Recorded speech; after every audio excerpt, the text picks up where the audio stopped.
Welcome to the Fix Your Sciatica podcast, where we meet with experts and clients and discuss how to manage your sciatica and low back pain without the use of medications or surgery. I'm your host, Dr. Ashley Mack, and I'm a physical therapist as well as the founder of ifixyoursciatica.com, a go-to resource for pain management.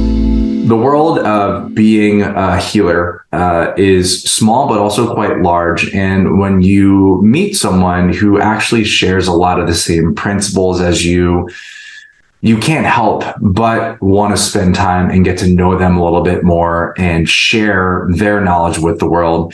And today's guest is someone very special. We got linked up through randomly, and he has this amazing book which he's going to tell you about, but we're going to go into his principles about creating transformation and his entire idea on stress. And so today's guest is Christopher Maher, and he is a former Navy SEAL who endured physical stress and trauma as a result of his training and conditioning during and after his military career, then exacerbated that damage by attempting to fulfill his Olympic dream.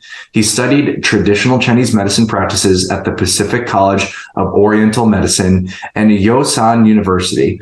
He has also continued his studies at the Universal Healing Tao System and is a student of Grandmaster Mantak Chia at the Universal Tao Master School in Chiang Mai, Thailand.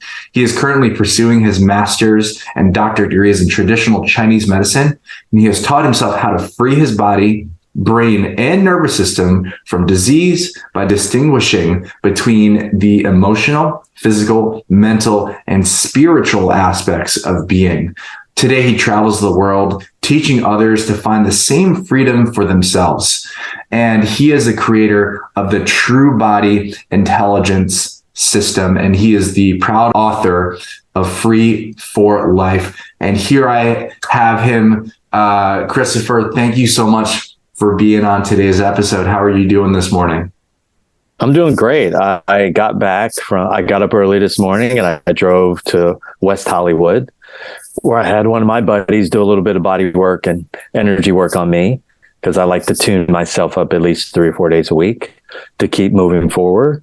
And then I sort of rushed back here, got here on time in order to be sitting here ready to share and to be in your presence. So I'm happy to be here. If you're a listener, sit back. Might be a good idea to listen to this podcast 3 or 4 times, because I'm going to use language that's outside of what you reference. I love that. And I'm so appreciative. I know that the traffic down in Southern California can be tough. So for you to make it back to make this happen, I'm so thankful. So Christopher, let's really get into it. Let's talk about one of the biggest things. And what I've noticed is that when I'm working with people who are experiencing pain, chronic sciatica pain, they're dealing with a lot of different factors and what we categorize as this term of stress. And so, Christopher, could you tell us a little bit more about what your definition of stress is so that we can all be on the same page? Yeah, stress for me is what is unresolved in a 24-hour period by your sleep. So we have positive stressors and negative stressors. And when you go to sleep, when you wake up the next morning, if your restore, repair, and recovery rate is high, then what's going to happen is you're going to recover from those positive and negative stressors. And you're going to wake up the next day and you're going to feel great. The challenge is that most people, when they wake up, they don't feel that way, right? They're looking for a cup of joe. They're looking to exercise, anything to turn on the motor. Right. So stress for me is anything that is beyond your capacity to process effectively at an emotional, at an energetic, at a psychological, and a physical level in a 24-hour period. And so we're looking at this 24-hour period and having the ability to process it in between our sleep cycles or during our sleep cycles, in between that. And so you brought up this concept of good and bad stressors. And so tell us a little bit more about what those are and what are those things that we would see that we can classify as good and bad stress. Okay. So think about it like this. let's say you get a warm, loving hug from your mom or from your girlfriend, or some powerful recognition from your brother or your dad or a coworker. That's positive stress, right? You go to work, you work for 8 to 10 hours, and you're adding good value to other people's lives. That's positive stress, right? You get up and you're exercising within your own physical limitations, right? That's positive stress. Okay. Negative stress would be anything that's in the opposite direction of that, meaning you've gone beyond your threshold to repair what you've experienced in a 24-hour period. So now you go to work, you're adding good value to people's lives, and you miss lunch, right? You miss dinner because you're behind on a project, and you work 16 hours that day, and you've had very little to drink, and suddenly you put your body in a high stress state. Because in order for your body to function really well, you need to be in a positive environment. 2, you need to be able to nourish it in a really good way. And then you need a break in order to process everything that you're experiencing. And so if we're looking at the general themes of stress, would you agree? Because like I look at it from a stress standpoint is like we have 2 different pieces, which allows us to either break things down or to build things up. And it's something that we need to do in order for us to be able to improve. But if we break ourselves down way beyond our capacity to recover and build up, that's where we start to experience those problems that remain unresolved. Yeah, for sure. And what happens is when you have stressors that are greater than your ability to process emotionally or energetically, eventually, and psychologically, what eventually happens is it locks you into what I call the protective mode, right? And so you shift out of being receptive, you shift out of a flow state, and now you're in a protected state. Well, when you're in a protected state, you're in fight or flight, right? Freeze or fawn. And now that conversation that you're having with your wife that night about where you're going to go for vacation turns into an argument instead of an inspirational conversation and excitement, right? And so when you refuse or avoid, right, getting a good night's sleep, hydrating yourself properly, eating really good food, what you're saying is, I'm choosing to grow through negative benefit. And negative benefit is the response that's created by your actions. If those responses are positive, they make you feel better about your relationships, they make you feel better about your life trajectory, they make you feel better about your mood. Okay, they make you feel better about your ambitions. This is wonderful. This is positive stress. But the moment that you go over that line, then what's going to happen, there's going to be diminishing returns, right?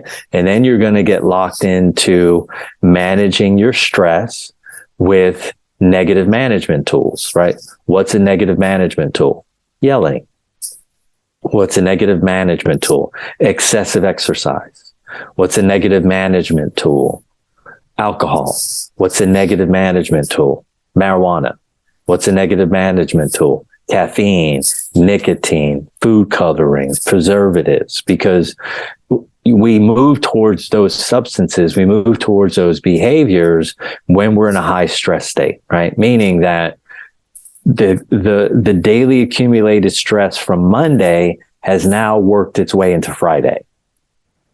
And then by the time Friday comes, I feel like I need to go out and participate in self-defeating substances that diminish, right? One, they numb me out. Now that I'm numb, I don't have to feel the stress that I'm in, and it allows me to continue to make poor choices, right? And so negative stress management tools are limiting because they only reinforce your inability to restore, repair, and recover.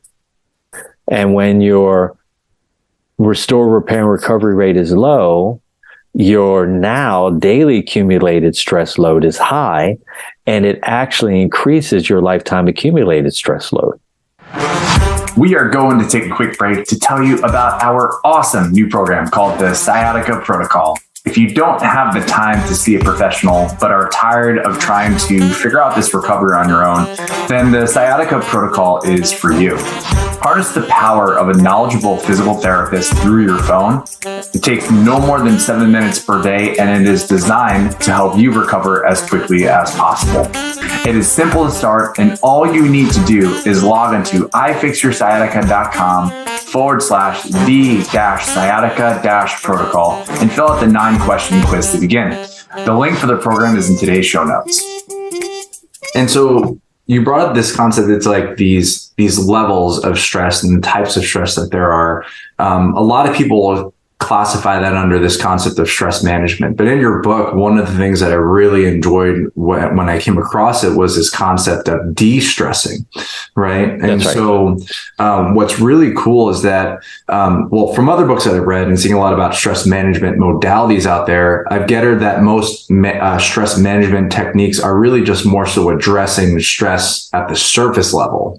For sure. Rather than addressing like the deeper rooted causes of stress. And so that was a big point that you wrote earlier in your book that I was like, okay, I want to read more, because that was something that I found to be really amazing. So you talk about this concept in the book about how we have our external stresses, which is like the things that happen in work. But you brought up a really interesting point about the stresses accumulated through our generations and our ancestry and how that can actually play in to that. So can you elaborate a little bit more about how in some cases we can inherit the stresses from our family? Yeah. So I'm going to take a half step back, and then I'll bring us forward and tie all this together. So there's 3 categories. There's stress ignorance, okay, which is where most humans are, right? Because fundamentally, the way that the world is set up is people rarely have time to think and feel into the impact that their daily life and strategies and systems and organization is having on them, okay? And so we have that category. Now we have the category of the listeners that are listening to this podcast, right? They're at least aware that there is this concept called stress, right? And so now they get to shift into stress management. All right. So stress management would be the positive stress management tools, meditation, yoga, exercise, clear communication, authentic honesty, authentic self-expression, sleep, good food, nutrition. These are all positive stress management tools, right? And you got negative stress management tools, which I went over a little bit earlier, which would be substance, right? And people, here's the key to understand. People are going to choose a substance relative to the type of stress that they're under, right? So when I worked in New York City with people, I worked with a lot of people on Wall Street. Of course, guess what their stress management tool was? Cocaine and prostitution. All right, because they're in a high stress job. They're under constant pressure to make more resources, right? And then they have more resources than they can actually manage with their life in terms of their level of development. Okay. Other industries, right? You're going to see different stress management tools. Okay. And so either you can grow and manage yourself with positive or negative stress management tools. But again, to bring up the point that you were talking about, none of that will ever resolve your generational stress, right? Your generational stress is your lifetime accumulated stress. You can use these negative stress management tools to numb yourself out so you can get to the next day and perform. All right. But there's a very big difference between being and doing. And when you're in doing, people are more susceptible to and attracted to and vulnerable to negative stress management tools. Again, what I call the daily drugs: nicotine, caffeine, alcohol, marijuana, pharmaceutical drugs, recreational drugs, food colorings, preservatives, pornography, prostitution, dishonesty, emotional manipulation. All of these are strategies, okay? So when you're in being, okay, in a state of being, you're more focused on positive stress management tools because your focus is, how can I be a better person? How can I be a better mother? How can I be a better wife? How can I be a better husband? How can I be a better teacher? Okay. How can I be a better athlete? If you're under the illusion that you can use negative stress management tools and become a better son, a better daughter, a better husband, a better wife, a better teacher, a better coach, a better athlete, you're living in fantasy, right? And the reason for that is negative stress management tools keep you numbed out.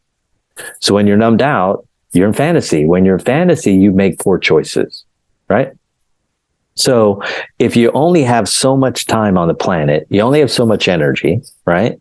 You only have so many opportunities. Would it be a more prudent choice to shift into positive stress management tools and slowly move yourself away from negative stress management tools? And the reason for this is this. You talked about the generational stress, okay? Generational stress is created by and the environment that you're raised in, plus your parents' unconscious and subconscious stress patterns.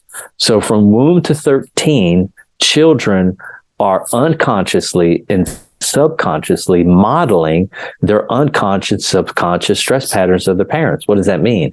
That means your mom and dad's inner deficiencies, their insecurities, their internal fears, and their limiting beliefs, right? You're mimicking that from womb until 13.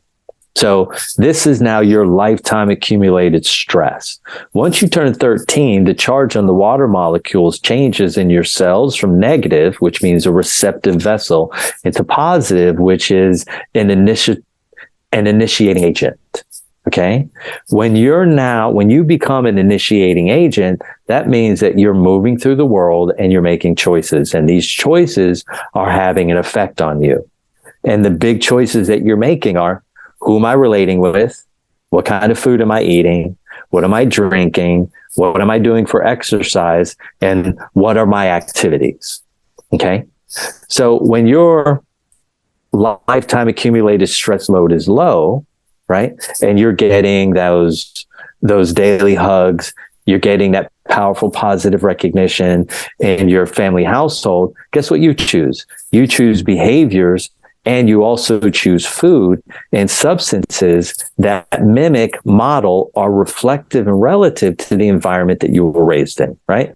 So you are being trained to maintain a low daily stress load.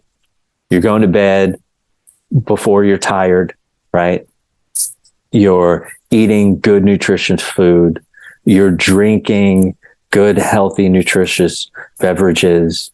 You're communicating clearly to your own benefit. You're being as honest as you can, letting people in on how they're impacting you.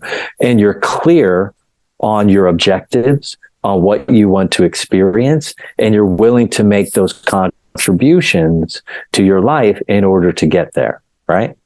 So when we look at the lifetime accumulated stress loads, and again, your lifetime accumulated stress is your genetic and epigenetic predisposition, what your parents handed off to you, okay, plus the environment that you were raised in, okay, the culture you were raised in, the community you were raised in, and the religion that you were reared under, right? All of those have impacts on you. And so the lifetime accumulated stress load, when it's super high, okay, the restore, repair, and recovery rate is super low. When it's super low, people are then forced to choose negative stress management tools. Yeah, that I love that. And I appreciate you being able to walk us through that. I think a lot of people can experience these challenges, and the challenges, as you said, when you have the high accumulated stress, the low recovery, you have a tendency to gravitate towards more of those negative coping mechanisms, because it's kind of like the world and environment was kind of training us to do so. And as you were telling me this, and as I was reading your book, it made me reflect on how I deal with stress and how I even view the world, or how I even manage myself. And I found that one of the big things, like when your accumulated stress is low, you have actually a much wider view of the world and how you can react.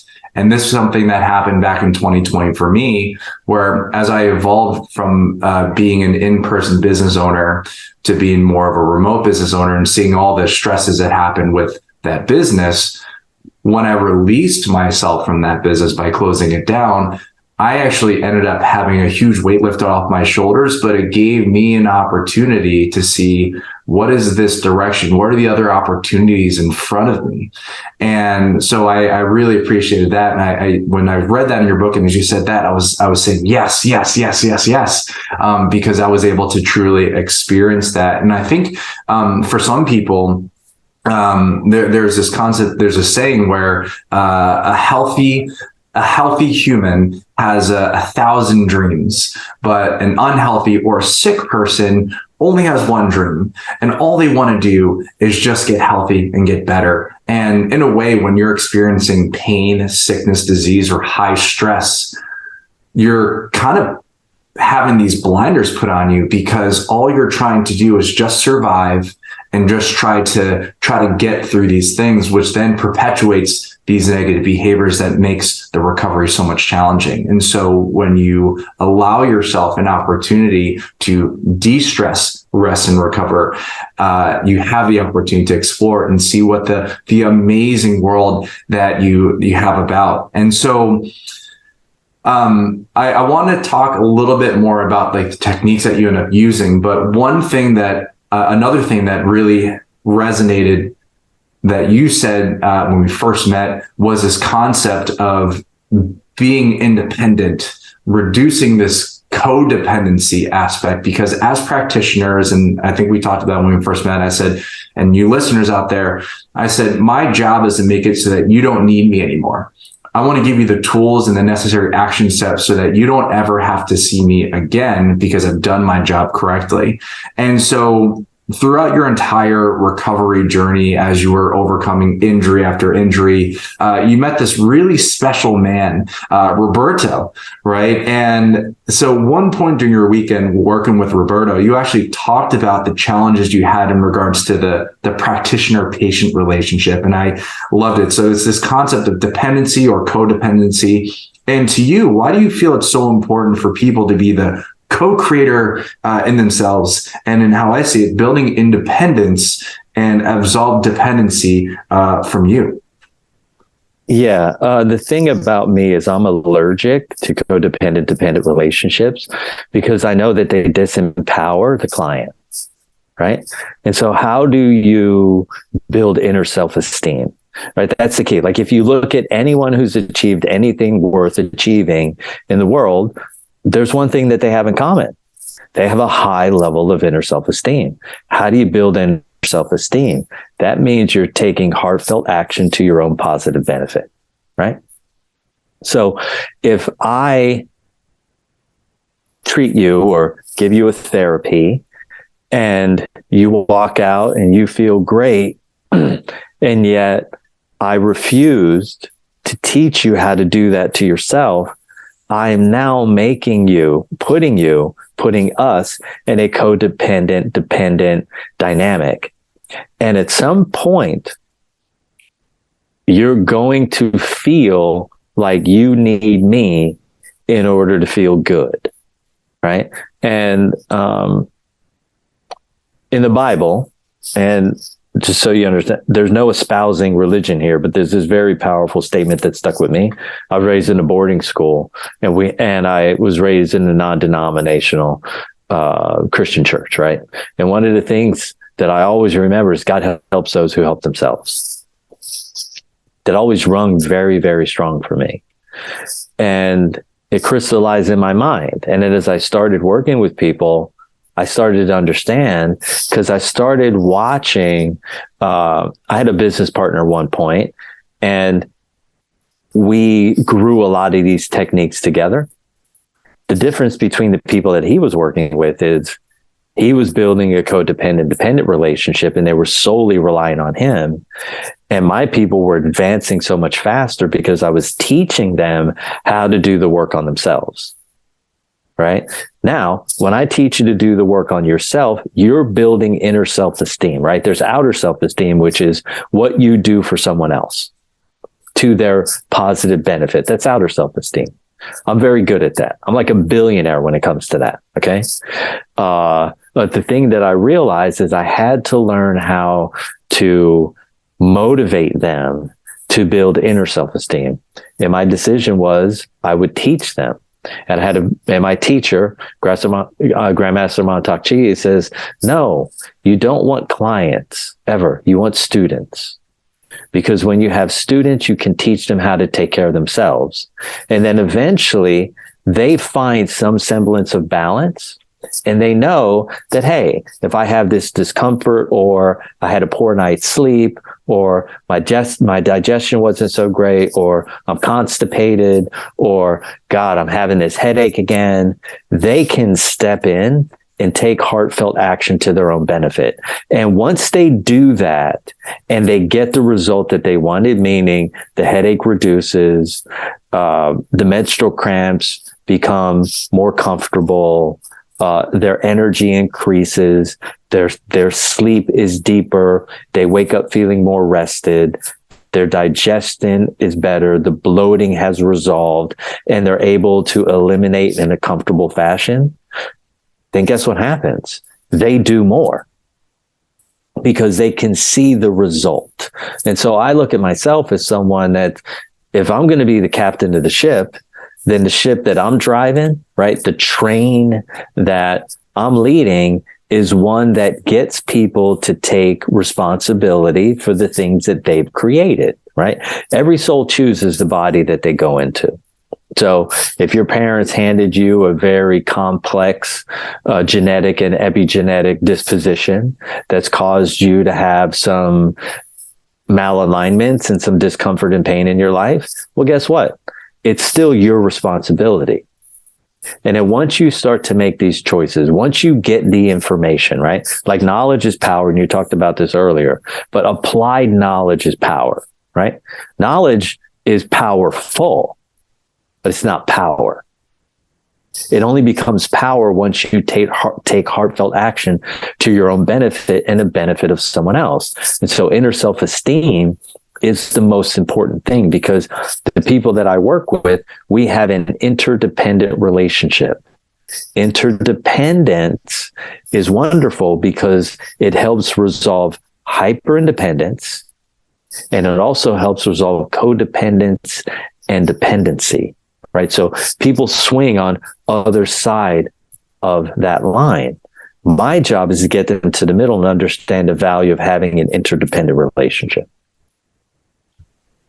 I love that. And if I look at it from just from my angle as a physical therapist, and even from like a musculoskeletal standpoint, we'll be able to dig a little bit deeper in a little bit. But let's just say, for example, muscular function. Muscular function, we have a baseline. Like we have normal muscular function. In some cases, muscles can be hyperactive, and in some cases, muscles can be underactive. And so as a practitioner, our jobs is to either make that hyperactive muscle go back to baseline, or make that underactive muscle go back to baseline. And so that is another analogy in regards to how I see it, and I'm totally vibing with it, and I totally agree. And so you can, and then from there, discussing when it comes to creating this interdependence, there has to be a huge shift in someone's mindset in regards to how they are in the world. I think we live in a society where it's really easy for us to it's this concept, and I think you wrote in your book, it's this concept of martyrdom. The person where you're putting yourself to take care of others. And I see this in parents a lot, where they're doing everything they can to take care of their kid. And I do believe that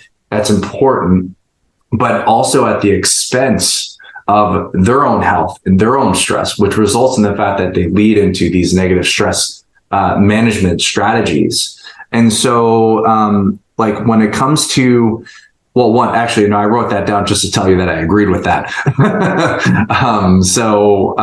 Yeah, I think that's huge to be able to have that mindset shift. So what do you, like when someone says, I'm so used to putting others before me and not taking even care of myself, what are some strategies that you recommend or tell some folks who are so used to being in that cycle of putting others before them at their own detriment?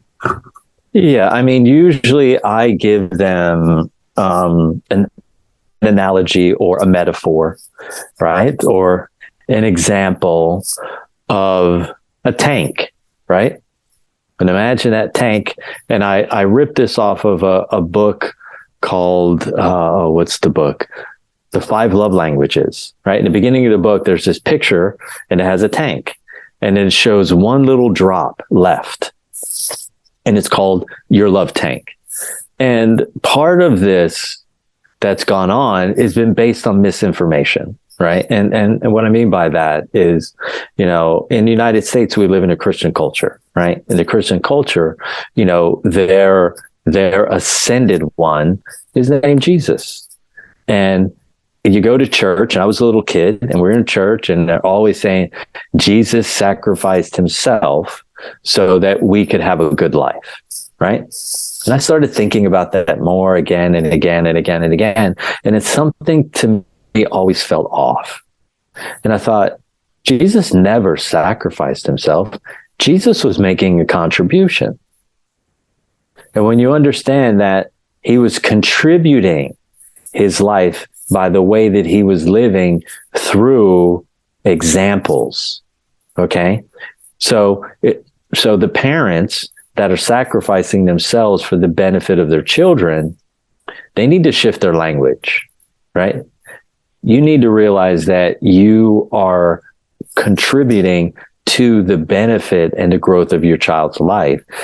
And you can tell your children all the things that you want, and you can do a bunch of things for them. But at the end of the day, it's the way that you've been living your life that's informing them the most on how their life should be lived. And so these kids are going to grow up and do the same things that their parents do, and they're going to end up with negative stress management tools. That's why we have organizations like AA, right? That's why we have organizations to deal with codependency like Al-Anon. Like, these organizations exist because the model that parents are teaching children falls flat on its face in every direction that you look. Okay. When you find parents that eat healthy, teach their children how to take care of their bodies, through exercise, good nutrition, there's clear communication. A parent gives a child space enough to figure out who they are. The parent is honest at an emotional level. Then guess what? The child is going to make good, positive choices because they're going to see, and then they're going to attract a partner that does the similar thing. Because they're going to go to school and be like, oh, I like Jack. Jack's so nice. He's so funny. But God, Jack drinks all the time and Jack smokes all the time. I wonder if we go behind Jack's door at home, what are we going to see at home? We're going to see parents have poor communication skills, right? We're going to see excessive amounts of control, right? We're going to see different levels of abuse. We're going to see emotional negligence. We're going to see all these things that build massive amounts of distress in someone's system. And so if you're a parent and you're listening, what's the first step for you? Really, if we're really being honest, what's the first step for you? Honesty. Go look in the mirror have a one-to-one conversation with you and ask yourself, what do I need to change about me? Where do I need to invest in myself so that my children don't end up where I'm at? Giving children things, putting them in better colleges, giving them better opportunities, and then you living the exact opposite lifestyle isn't going to get your kids where they really want to go, because after they have that thing that they achieved, they're going to fall right back into this managing their life with the negative stress patterns that you do. Right? They're going to choose the same negative stress tools and strategies. So in essence, you're kind of holding up a mirror to be able to say, like, look at yourself and like, here's this, be honest with yourself with what is going on. And I love the fact that you brought this concept of like the love tank. And oftentimes when I have this discussion with my wife and also with other people about this concept of how do we break free from that martyrdom mentality. And I actually learned this analogy from my business mentor, Chris Cooper, and he was talking about this concept of eating the sandwich. And it started off with this story where you have this airline. It's a 24-hour flight, and this airline takes off, and the flight attendants, they realize that they actually didn't even stock any food in the airplane. And so the entire flight crew is freaking out, trying to figure out what's going on. And it turns out that only one person on that flight has a sandwich. And the entire flight, including the flight crew and the cabin members, are trying to figure out, well, who's going to eat the sandwich? And Christopher, I'm going to ask, who do you think should eat the sandwich on that flight, on that 24-hour flight? Well, probably the pilot. Exactly. It's the pilot. And so the reality is that you, listeners, are the pilot of your own life, and that you need to eat the sandwich, because whether, like, if you are taking passengers, if you're raising kids, if you're managing a company, you need to be able to take care of yourself so then everything else can fall suit. And that is where we're going to be able to break free. And the fact that I read about breaking free from the martyrdom aspect and mindset from your book, Christopher, I had to bring that up, and I loved it because I think it is important for people to recognize that before problems really do become an issue or become too big of an issue, it is important to eat your sandwich, fill your love tank, take care of yourself, build up that the inner self-esteem, which I love, which is so great. And so, a lot of what we're talking about is trying to implement strategies to be able to de-stress, transition from negative stress management strategies to the positive stress management strategies. And you said that we're often put in the pattern based on our environment, based on the stresses that we're experiencing. And you brought up this concept of pattern interruption, where we need to disrupt these patterns of behaviors that got us into these situations in the first place. And so you briefly talked about it, like one is holding up the mirror, being able to even just recognizing that the current strategies that you're doing are not helping you.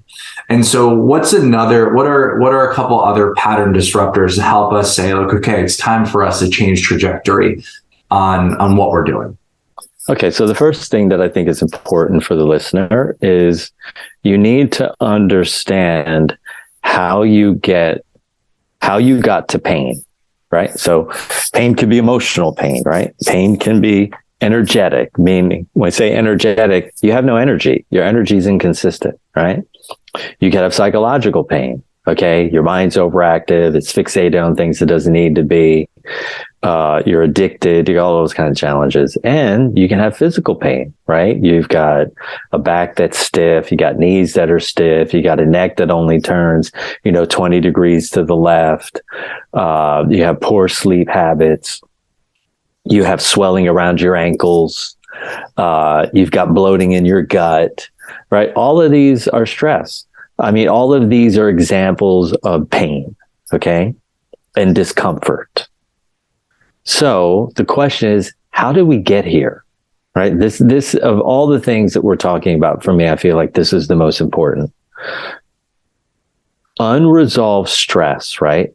How did you get there? So From womb to 7, a child's mind is in what's called a precognitive state of function, which means it doesn't understand context, right? It knows there's presents under the tree, right?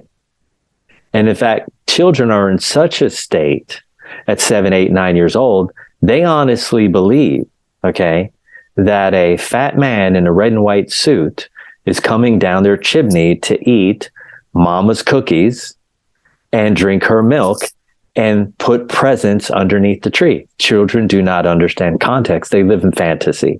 So when you're in a precognitive state, you're in fantasy. What does that mean? That means you don't understand reality. Okay.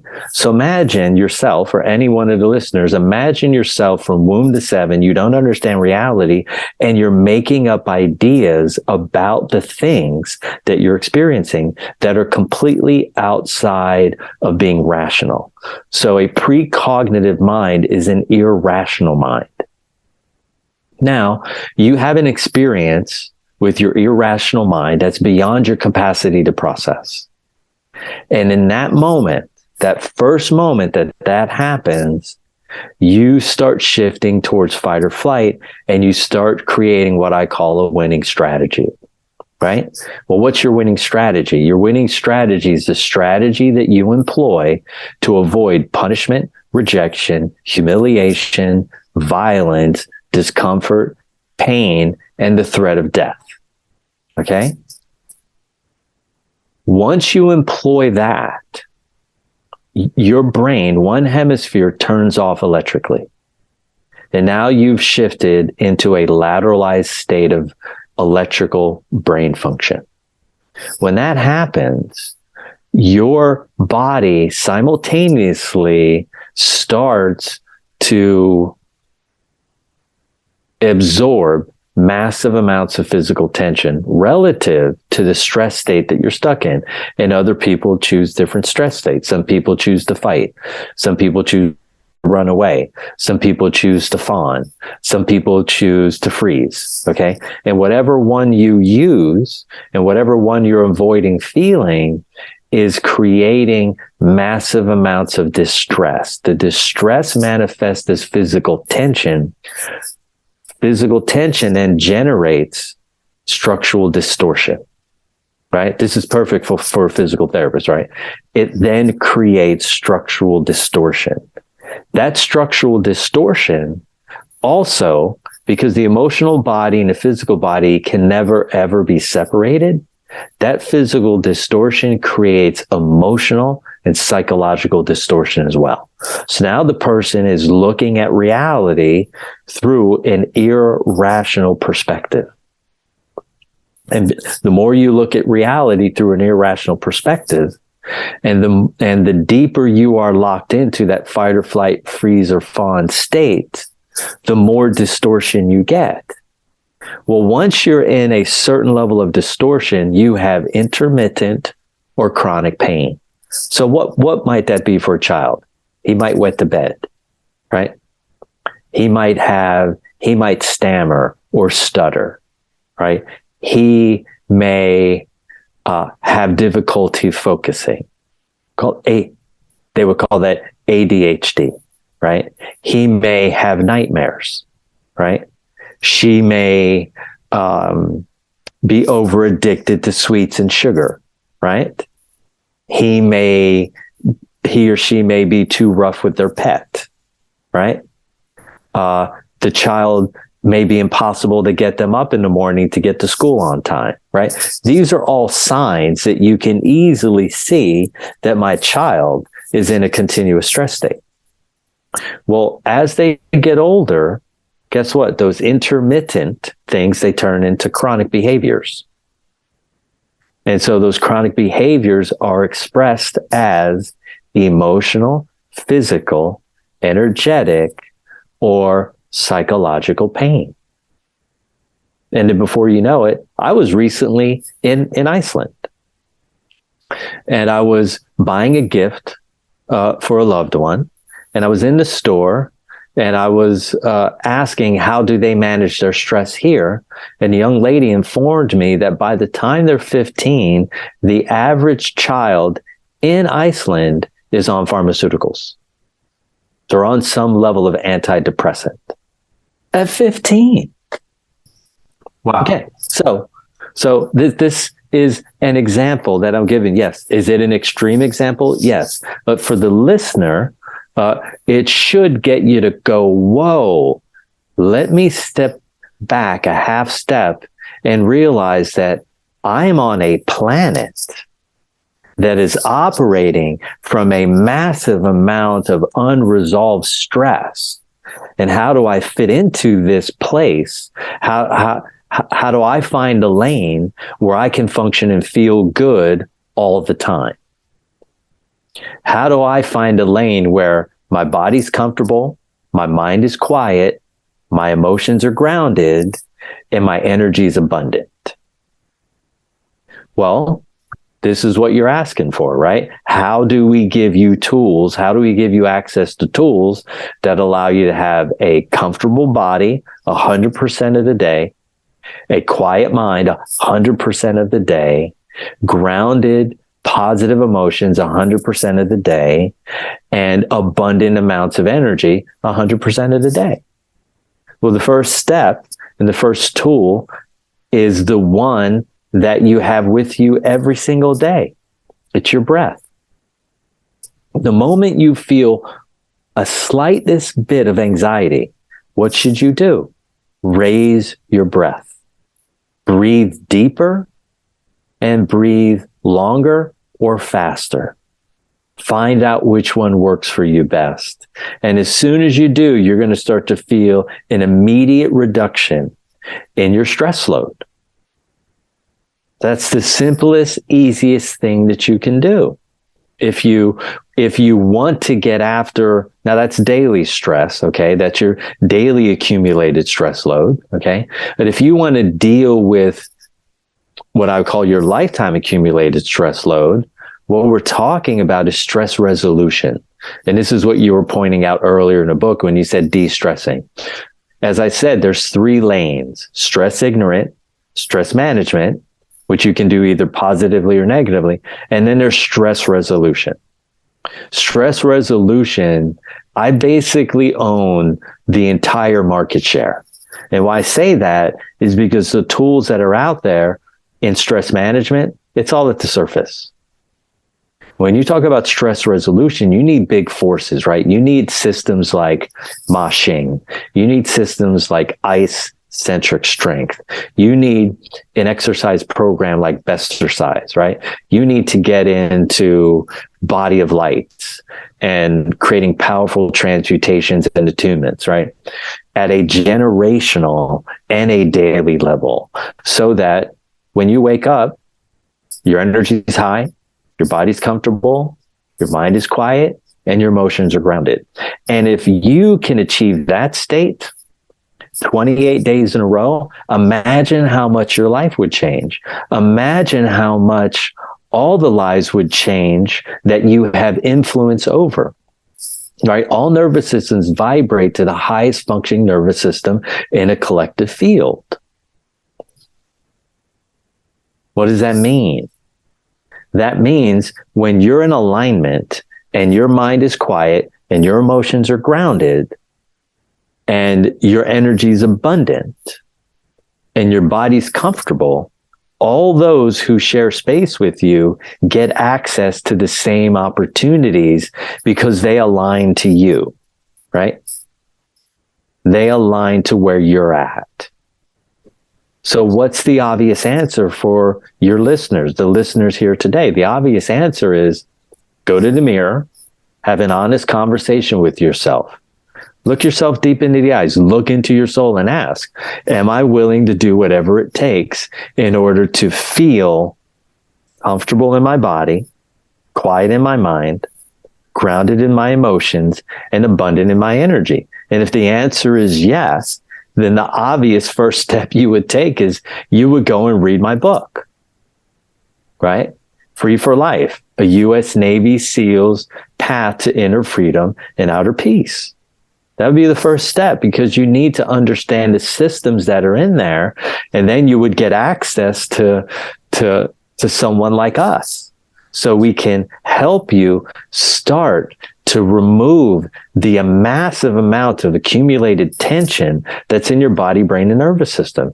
And once you reduce that by even 10%, your addiction to negative stress management tools lessens immediately. Like, I get it. Look, a lot of people, they don't have someone like you or me in their life. So they got to use what's available to them. Like, my mom is from Shenandoah, Pennsylvania, right? And I was there recently with my brother. We went to see my Aunt Joanna. She's in the hospital. And we went up to visit our mom and grandmother's grave, right? So I go to the middle of the town that evening, and they're having a bazaar, right? And I'm looking at the quality of the food. It's poor. I'm looking at the beverages that they're drinking. It's poor. And I can tell that everyone there is locked into a high inappropriate stress state. High inappropriate stress state. And so I feel fortunate that I was able to get out of there. And I hope that, 20 or 30 years from now, people that live in a town like that, a small town where there's very little opportunity, have an opportunity to at least feel comfortable in their bodies, quiet in their minds, grounded in their emotions, and abundant in their energy, because they're good people, right? All our brothers and sisters here, they're good people. I want to see people flourish. But in order for people to flourish, they have to be willing to have an honest conversation with themselves. And they've got to be willing to breathe relative to what they're feeling. If you're feeling anxious, breathe. If you're feeling angry, breathe. If your mind's running too fast, breathe. If your emotions are coming ungrounded, breathe. If you're feeling uncomfortable in your body, breathe. Sit down. Take 30 to 60 seconds. Take some deep breaths. Take some long breaths. Slow everything down. Quiet everything down. And then proceed. Move forward. Interrupt the pattern. Right? As it starts escalating, interrupt it immediately. And as you keep interrupting it, your brain is going to recognize, right, into a different state of function. And that's going to be a very powerful moment for you. If you're a listener on the call and you're looking for something bigger than that, right, rather than stress management, you're actually looking for stress resolution, you got to find me, right? And there's tools. They're available. They're there. You can implement them. You can benefit from them. They will change the game.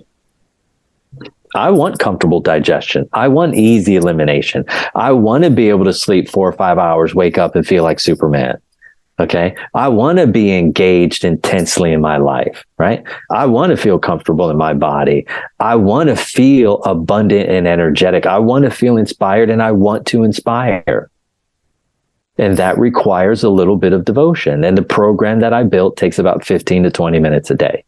And if you're willing to put that time in, you're going to get exponential change in all facets of your life if you're willing to love yourself. How do you love yourself? How do you build your self-esteem?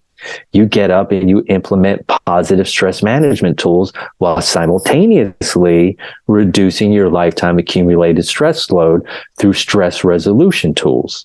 In order for you to maximize your potential, you have to do both, because the stressors that we live with on this planet are dynamic and complex. I love that, Christopher. I think the listeners I know that I myself am truly thankful for the time that you spent sharing your knowledge with everyone. I know that it's also very key, just like Christopher said, listeners, that it's important for you to be honest with yourself and identify what needs to be done to make changes. And so the link to Christopher's book is actually going to be found in the show notes. I highly recommend it. I just finished it this week, and I couldn't even put it down. I finished it in one sitting, and Christopher really knows his stuff. So Christopher, if I may, can you tell the listeners how they can get in touch with you if they have questions or want to work? Perfect. So it's easy. What you do is you go to truebodyintelligence.com. We have a support place where you can send an email. Christina will get back to you, and she'll send you a one sheet. And in the one sheet, it basically says, look, these are the steps you need to take if you want to be able to have a conversation with Christopher. And read the book. I have been to the studio, so now the book has an audio version. If you're not into reading and you're into listening, great. You can listen to this on your way to work. You can listen to it when you're at the gym.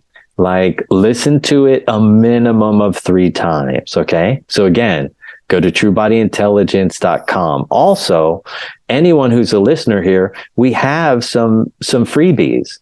Like, you can go there and I'll teach you a exercise that has to do with the large intestine, which is all about good, smooth elimination and reducing the excessive fixation in the mind. And it will reduce the amount of stress and tension that you feel in your head, neck, and shoulders. And it's a 28-day program. It takes you like literally 5 minutes. There's an 8 stepping stone that you can listen to where I give you powerful education.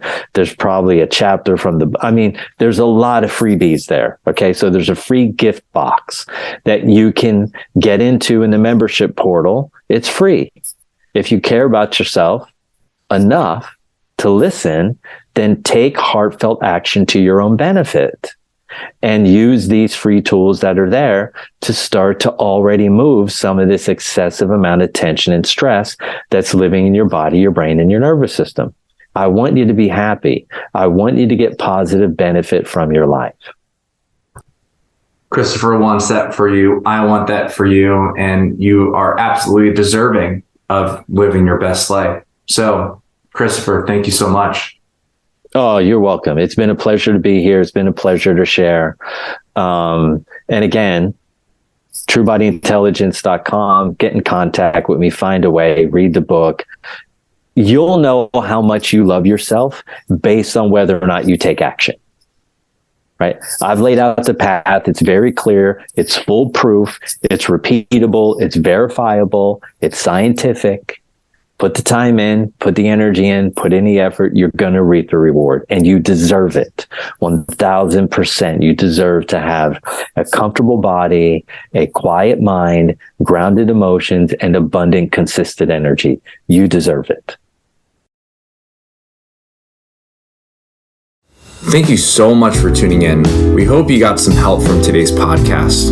And for more info, check us out at ifixyoursciatica.com. Have a fantastic and pain-free day. No patient-therapist relationship is formed by listening to this podcast. We are not providing medical advice, and all information should be confirmed by a medical provider.